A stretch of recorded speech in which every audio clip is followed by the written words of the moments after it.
नमस्कार, the Gujarat report में आप तमाम का मैं आरिफ आलम स्वागत करता हूं।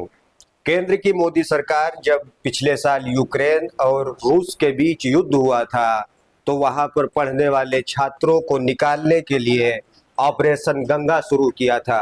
लेकिन इस देश के पड़ोसी मुल्क पाकिस्तान में 217 हिंदुस्तानी मछुआरे आज भी वहां की जेल में बंद हैं, लेकिन मोदी सरकार उनकी रिहाई के लिए कोई कदम नहीं उठा रही है, जिसकी वजह से मछुआरा समुदाय के लोगों को आज अहमदाबाद में एक प्रेस कॉन्फ्रेंस कर अपनी पीड़ा को लोगों के सामने व्यक्त करना पड़ा। तो आइए देखते हैं इन लोगों ने क्या कुछ कहा। आज एक बहनों पाकिस्तान जे पकड़ाયેલા ભાઈઓ છે અને બહેનોના પરિવારોની વચ્ચે જ રહું છું અને એ લોકોની જે કઈ સમસ્યા છે, એ લોકોની જે વેદના છે એ સારી રીતે મેં જોઉં છું અને એ લોકોની જે કઈ તકલીફો છે એ મેં મારી નજરે જોઉં છું। એટલે મને પણ એ લોકોને મદદ કરવાનો વિચાર આવ્યો। એટલે છેલ્લા મેં 10-12 વર્ષથી આ બહેનો માટે જે પણ પાકિસ્તાન પકડાઈ જાય છે એ લોકો બહેનો પાસે કોઈ જાતનું નોલેજ હોતું નથી, ક્યાં જવું ક્યાં નહીં। એટલે એ લોકોને રજૂઆત કરવા માટે એ લોકો બહેનોને લઈને મેં દિલ્હી સુધી ગયેલો છે। લાસ્ટ ટાઈમ 2 વર્ષ પહેલાં મેં વિદેશ મંત્રીને સાથે પણ અમારે મુલાકાત કરેલી। એના પછી જે કંઈ 400ની ઉપર ફિશરમેન આવેલા, એના પછી ફિશરીઝ મિનિસ્ટરને પણ વારંવાર અમે રજૂઆત કરેલી। પણ છેલ્લા અત્યારે જે 217 જણા છે ફિશરમેન, એમાંથી 185 યાની કે 185 જેટલા લોકોનું વેરિફિકેશન, નેશનાલિટી અને સજા પૂર્ણ થઈ ગયેલી છે। કમ્પ્લીટ મતલબમાં એ લોકો થઈ ગયેલું, છતાં પણ ભારત સરકાર શા માટે નથી છોડાવતી? એટલે મારી તો ભારત સરકારને વિનંતી છે કે આ ગરીબ માછીમારો ખરેખર પાકિસ્તાનની જેલની અંદર એટલા બધી યાતના અને તકલીફમાં છે કે એની કોઈ સીમા નથી। કોઈક વાયા મીડિયા કદાચ ને કંઈક મેસેજ આવે તો કોઈ ખબર પડી જાય, બાકી તો કંઈને ખબર પણ નથી। પહેલાં કોરોના સમયની પહેલાં બધાનો પત્ર વ્યવહાર થતો અને કંઈક માહિતી કે પત્ર આવતો જેથી માહિતી મળતી કે આ લોકો કેવી રીતના છે। છેલ્લા 2 વર્ષની અંદર 8 જણાનું ડેથ થઈ ગયું છે। 8 જણા એક પછી એક મરી રહ્યા છે, તો તમે સમજી શકો કે કેટલા તકલીફમાં ત્યાં હશે।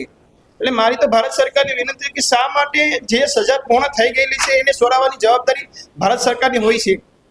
હું એમ કહું છું કે ભારત સરકારને જ્યારે કોઈ વિદેશમાં કંઈ આપણા લોકો ફસાઈ જાય છે કે કંઈક તકલીફમાં હોય છે તો ભારત સરકારને મોદી સરકાર પોતાની તાકાત બતાવીને કે જે કંઈ ડિપ્લોમેસી કરીને છોડાવવા માટે તૈયારી બતાવે છે, તો ફિશરમેનને શા માટે છોડાવવા માટે નથી તૈયારી બતાવતા? એટલે મારી તો આપના મીડિયાને માધ્યમથી મેં ભારત સરકારને કહેવા માગું છું કે પ્લીઝ મહેરબાની કરીને આ ગરીબ માણસોની તકલીફ તમે સમજો અને એ લોકોની વેદના સમજો। એ લોકોના બાળકોને, એ લોકોના માતા પિતાને એના બાળકો મળે એવી કૃપા કરો અને મહેરબાની કરીને આ લોકોને છોડાવવા માટે અને મહેરબાની કરે। અમારા દીવ દમણના સાંસદ હમણાં છેલ્લા 2 સત્રની અંદર સંસદની અંદર 2 ફેરા રજૂઆત કરેલી આ મુદ્દા પર, છતાં પણ કોઈ રિઝલ્ટ મળતું નથી। એ પછી અમારે આપનો સહારો લેવો પડ્યો છે।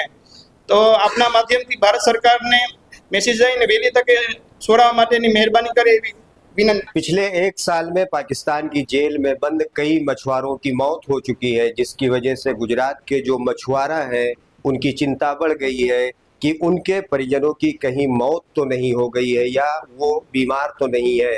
साथ ही साथ इन लोगों ने ये भी कहा कि पत्र व्यवहार बंद होने की वजह से उन लोगों की जिंदगियां किस तरीके से गुजर रही है उसके बारे में भी इनको जानकारी नहीं मिल रही है। इन लोगों की चिंता साफ तौर से जाहिर नजर आ रही थी और जब मीडिया से इन लोगों ने बात किया तो इनके आंखों से आंसू निकल आए और वो पूरी बात उन्होंने किस तरीके से मीडिया के सामने की वो आप देख सकते हैं। મારી 6 મહિનાની બેબી હતી ત્યારના મારા વર પકડાઈ ગયા છે।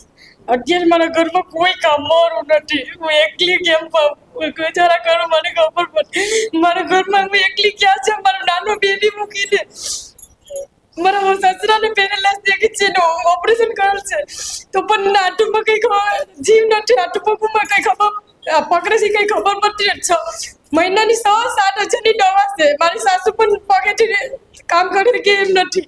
મેં એકલી કમાવા જાઉં, મહિનાના 4-5 હજાર કમાઈ પછી મારે ઘર કેમ હલાવું? મારો છોકરો ભણવા જઈશ હમણાં પહેલા મમ્મી ગોજી એમ કે મમ્મી પપ્પા ક્યારે આવી? બધાના પપ્પા એ કે મૂકવા આવે, લેવા આવે, બદલા લે છે। મારા પપ્પા ક્યારે આવે? તમે તો ખોટું જ બોલો છો મમ્મી કે પપ્પા આવતા જ નથી કે તો અત્યારે એ બચ્ચાને હું જવાબ દેવો મારે?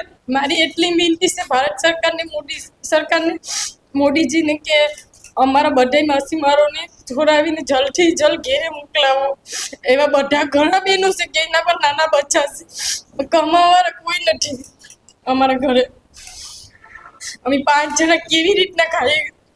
બાળકોને મોટા કેવી રીતના કરીએ? અમે એ લોકોને ભણાવીએ કેવી રીતના? એ લોકોને દવા દારૂને ક્યાંથી કરીએ? અમારા સાસુ સસરા અમારા ભેગા છે, એના દવા દારૂને ક્યાંથી કરીએ? અમારે કામમાં એક જ હતો, એ વટી ગયો પાકિસ્તાન. 3 વર્ષથી આવીના અમને કોઈ પત્ર આવતું નથી કે કોઈ લેટર આવતું. અમને કેમ ખબર પડે કે એ લોકો કેમ છે, કેમ નહીં, કેવી રીતના એ લોકો ઉડે છે, એ પણ અમને કઈ ખબર પડતી નથી.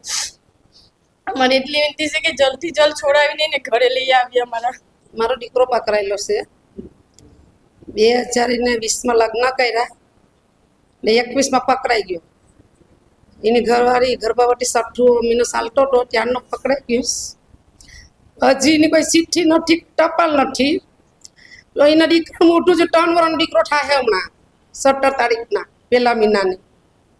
એ દીકરાનું મોટું પણ નથી જોયું. એવા તમામ ભાઈઓ છે 21ના 22ના, કોઈનો વર છે, કોઈનો દીકરો છે, કોઈનો પતિ છે, તો હજી સુધી કોઈનું ચિઠ્ઠી ટપાલ કઈ આપતી નથી. અમારી એટલી વિનંતી છે કે જેમ બને એમ છોડાવો.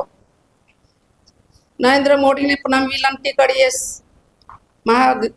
વિદેશ મંત્રીને પણ જયશંકરને બધીને અમે વિનંતી કરીએ છીએ જેમ બને અમને છોડાવો.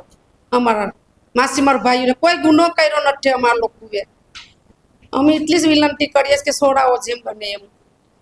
અમારા હા ના કેમ ખાતા હે, કેમ પીતા હે, અમને કઈ ખબર હશે? કોઈ પત્ર નથી તો અમે કેવી રીતના જીવન જીવે છે અમને જ ખબર હશે. કમાવાનું પકડાઈ ગયો હોય તો અમે કેવી રીતના, બહેનોને કમાણી કેટલી હોય, બહેનું કેટલું કામે, 4 વર્ષથી બહેનોને કેટલી કમાણી હોય. જે કમાવાનો દીકરો પકડાઈ ગયો ને એટલા બધા જેલમાં રહેતી કેટલી વ્યથા થતી હોય અમીને.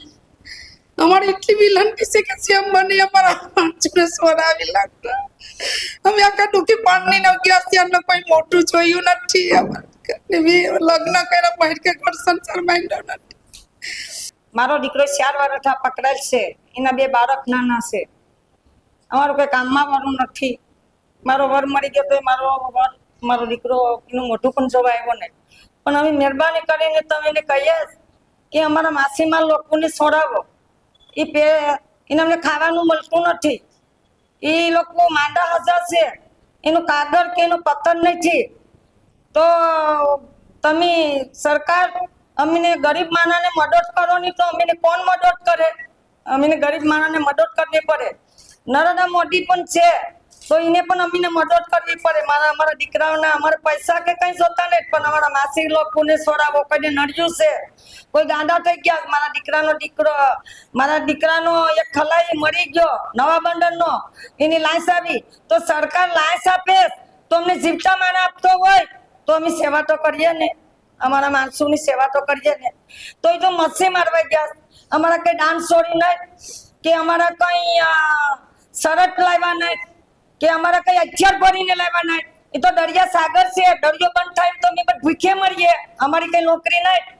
અમારી 100 રૂપિયા 200 રૂપિયા નોકરી, અમે 500 ખાવા વાળા હોય તો અમે ક્યાંથી પૂરું કરીએ? બાલ બચ્ચાને ભણાવીએ, માંડાનું કરીએ. મારી રાજકોટની દવા ચાલુ છે. તો સરકાર તો અમારું કઈ સ્વીકારતો જ નથી.